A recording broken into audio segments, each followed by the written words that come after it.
दिल्लीतील निर्भया बलात्कार प्रकरणानंतर संपूर्ण देश हादरला होता। मात्र 50 वर्षांपूर्वी अशाच एका अत्याचाराच्या घटनेनं भारताला हादरवून सोडलं होतं। एका तरुणीवर 2 पोलीस कर्मचाऱ्यांनी अत्याचार केला। 1979च्या या प्रकरणामध्ये त्या महिलेला न्याय तर सोडाच, 2 आरोपींची निर्दोष मुक्तता केली। आज ती महिला अत्यंत हालाखीचं जीणं जगतेय। महत्त्वाची बाब म्हणजे त्या निकालावर माजी सरन्यायाधीश भूषण गवई यांनी खंत व्यक्त करत त्या न्यायाची चिरफाड केली आहे। नेमकं प्रकरण काय आणि भूषण गवई यांनी त्या निकालावर काय भाष्य केलंय पाहूयात।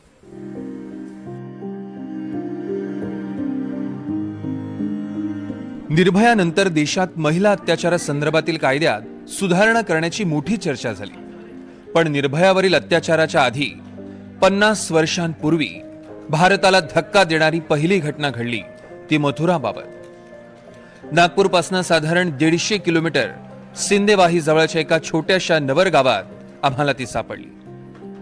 घरात दिवा नाही, अन्न नाही, चुलीत जळण नाही, शब्द तुटणारा आवाज, डावा भाग पक्षाघातानं निकामी, देशाला कायदे बदलायला भाग पाडलेला इतिहास, पण तिच्या घरात इतिहासाची स्मृती नाही। होती ती फक्त भुकेची, वेदनेची आणि एकटेपणाची सावली। मथुराचा शोध घेण्याचं कारण म्हणजे सर्वोच्च न्यायालयाचे माजी सरन्यायाधीश भूषण गवई यांनी नुकत्याच केलेल्या भाषणात या प्रकरणाला न्याय संस्थेचं अपयश असल्याचं स्पष्टपणे नमूद केलं। त्यामुळे हे प्रकरण पुन्हा एकदा चर्चेत आलं।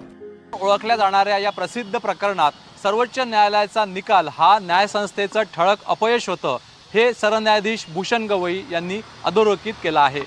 तुकाराम आणि गणपत या देसाईगंज पोलीस ठाण्यात नियुक्त असणाऱ्या 2 पोलीस कॉन्स्टेबलना आधी मुंबई उच्च न्यायालयाच्या नागपूर खंडपीठाने दोषमुक्त केलं होतं।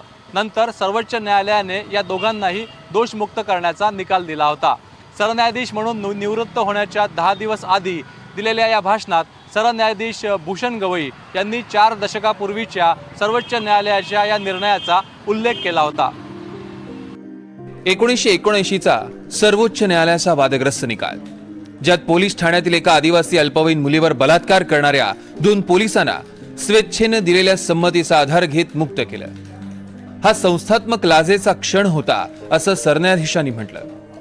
शारीरिक प्रतिकाराच्या खुणा दिसल्या नाहीत म्हणून संमती आहे असा तर्क सर्वोच्च न्यायालयाने लावला होता। यावरही माजी सरन्यायाधीश गवई यांनी खंत व्यक्त केली।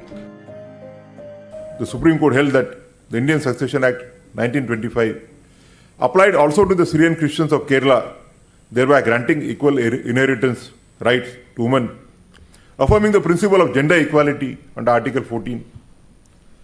During this period, the judiciary also began to draw upon international human rights instruments to enrich and expand the interpretation of women's rights under the Indian Constitution. 26 March 1972 घरकाम करणारी किशोरवयीन मथुरा दाद मागायला देसाईगंज पोलीस ठाण्यात गेली। त्या दिवसानं तिचं आयुष्य उद्ध्वस्त केलं। गडचिरोली जिल्ह्यातील देसाईगंज पोलीस स्टेशन मधील तुकाराम आणि गणपत या 2 पोलीस कॉन्स्टेबलनी तिच्यावर बलात्कार केला। कस्टडियल रेपचं सावट त्या रात्री भारतानं पाहिलं आणि मग देशभर संताप उसळला। नागपूर, मुंबई, दिल्ली, हैदराबाद मधले रस्ते भरून गेले। स्त्रियांनी पहिल्यांदाच पोलीस ठाण्यातील बलात्काराबाबत न्याय मागितला आणि त्या ज्वालेतनं भारताला नवे कायदे मिळाले। 376 A ते D कलमं आली। इन कॅमेरा ट्रायल बंधनकारक झाली। ओळख संरक्षण अनिवार्य झालं। कस्टडियल रेपची व्याख्या जन्माला आली। पण जिच्यावरनं हे कायदे जन्माला आले तीच आज विस्मरणात गेली आहे। को देखकर कि हर एक घर में मथुरा है जो असुरक्षित है। घर में सभी औरतें सुरक्षित नहीं होगी। एका दूसरी, इसका पति है तो ये इसको कमरा भी देगा, इसको कोई नहीं, इसको बाहर रखो। तो घर में भी औरतें सुरक्षित नहीं थी और बाहर के लोगों को तो असुरक्षित औरतें ढूंढकर उन पर व्यापार करना था। और इसीलिए औरतें डरती थी कि नहीं, मैं घरेलू औरत हूँ, मुझे कोई पकड़ कर ले जाएंगे तो मेरे को धंधे में डालेंगे। औरतें बहुत डरी हुई थी। Mathura is one of them. Mathura को कहाँ से लाया? देसाईगंज वर्षा वगैरह कुछ तो भी गाँव था। मथुरा को पकड़ के लाए तो मेरे पास आई तो बोलते, ताई मैंने सुना है आप सीमा ताई हो। मैंने बोला हाँ, आप मुझे आधार देगी? हाँ जरूर। ज्या गावानं तिला तिची ओळख दिली तेच गाव आज तिला विसरलंय। 3 पत्र्याचं वाकलेलं घर, बांबूच्या काठ्यांवर उभ्या एक खोलीत पसरलेला अंधार, ती एका तुटक्या खाटेवर दिवसभर पडून असते. पक्षाघातानं डावा हातपाय निकामी झालाय. स्मृती तुटलेल्या, मात्र भूक कायमची. आता काय करणार? बस सगळं संपलं. तिला आता रडूही कोसळत नाहीये, कारण रडायलाही शक्ती उरली नाही. घरात धान्य नाही, खायला काहीच नाही हे सांगताना मात्र तिचे डोळे पाणावतात. पासबुकमध्ये शेवटची नोंद फक्त 2050 रुपयांची. आधार कार्ड हरवलंय, बोटांचे ठसे लागत नाहीयेत, सरकारी मदत थांबलीये. डिजिटल भारताच्या दाराबाहेर तिची भुकेविरुद्धची शेवटची लढाई सुरू आहे.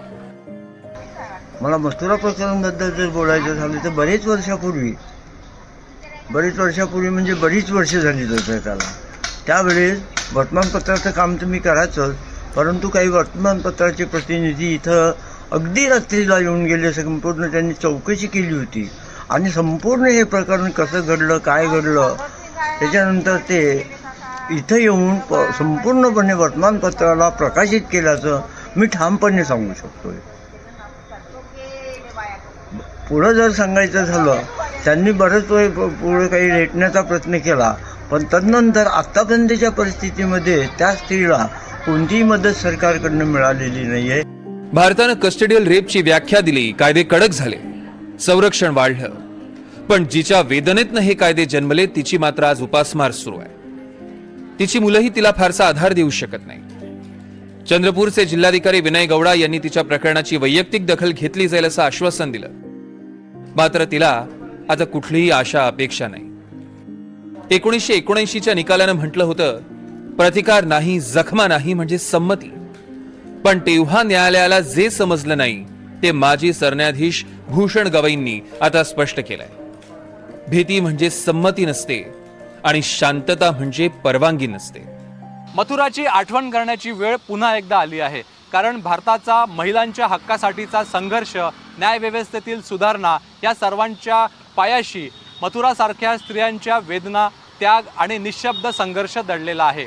ज्या महिलांच्या संघर्षातून कायदे बदलले त्या महिलांना सरकारने त्यांच्या संघर्षासाठी मदत नव्हे तर त्यांचा अधिकार देणे आवश्यक आहे. मथुरावरील अन्यायाची दखल सरन्यायाधीशांनी घेतली, पण सरकार कधी घेणार हाच प्रश्न आज उपस्थित होत आहे. व्हिडिओ जर्नलिस्ट विनय शुक्लासह प्रवीण मुधोळकर, NDTV मराठी, नागपूर.